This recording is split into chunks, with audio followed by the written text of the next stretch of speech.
코칭 칼럼 네 번째 스토리입니다. 오늘은 제 경험을 가지고 왔어요. 둘째 아이 유치원 때 일입니다. 하루는 유치원에서 방울토마토 모종을 가지고 온 적이 있었어요. 매일매일 물을 주고 사랑해, 고마워라고 말해야 쑥쑥 큰다며 정성스럽게 대하는 아이 모습이 생생합니다. 식물 키우는 재주는 없지만 아침마다 잊지 않고 물을 줘야 한다고 닥달해서 신경 쓰며 함께 관리했죠. 얼마 지나지 않아 줄기가 쑥쑥 자라더니 곧 작은 열매가 맺히는 것이 아니겠어요. 참 신기했습니다. 그것도 며칠. 바쁜 일상으로 인해 이틀 정도 물 주는 것을 놓쳤더니 하루아침에 잎사귀들이 축 처지고 바삭 말라져 있는 게 아니겠어요. 아이 말대로 방울토마토는 매일매일 물을 줬어야 쑥쑥 자란다는 말이 생각이 났습니다. 우리 집에는 또 하나 오래된 식물이 있습니다. 8년 전 시아버지가 주신 아이들 키만한 나무였죠. 물은 잊을만 할 때 가끔씩 듬뿍 주면 된다. 시아버님이 말씀하셨던 기억이 납니다. 그래서 정말 생각날 때, 때론 대청소할 때 가끔씩 물을 줬죠.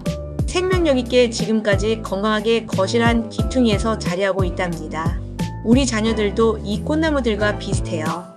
어떤 녀석은 햇볕도 쬐어주고 제때에 물을 주고 통풍까지 신경 써야 하는 나무가 있는 반면 가끔씩만 물을 주고 버팀목만 대어줘도 쭉쭉 뻗어나가는 나무도 있습니다. 달라도 너무 다른 우리 아이들. 첫째와 둘째, 그리고 셋째까지 있는 부모라면 더욱더 공감하시겠죠. 첫째를 낳고 이것이 답인 줄 알았던 양육 방식이 둘째 아이에게는 다른 방식으로 대해야 할 때가 있습니다.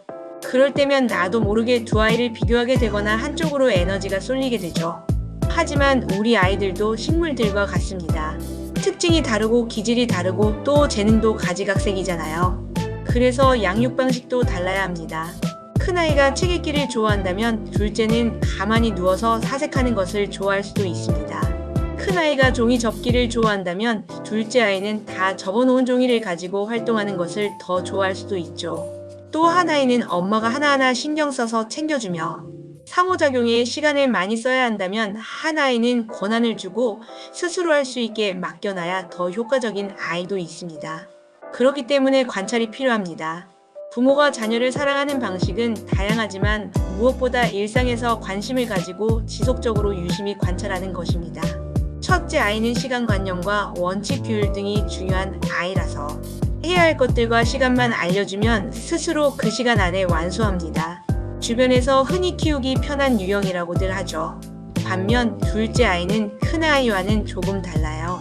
등원 시간이 다가오는데도 니기적 거리며 여러 번 말을 해도 말을 잘 듣지 않아요. 이런 경우 엄마가 와서 옷을 입혀주거나 반대로 큰 소리쳐서 위협적 분위기를 조성하는 등으로 아이를 수동적으로 행동하게 하죠.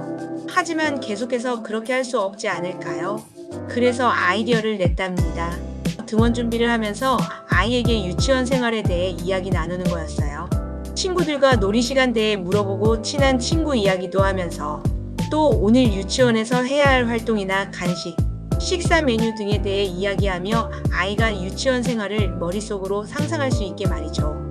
아이가 유치원 이야기로 신이 나서 감정이 최고조에 이르렀을 때쯤 아이에게 한마디 합니다. 감정의 최고조는 빨리 유치원에 가고 싶다는 마음이겠죠.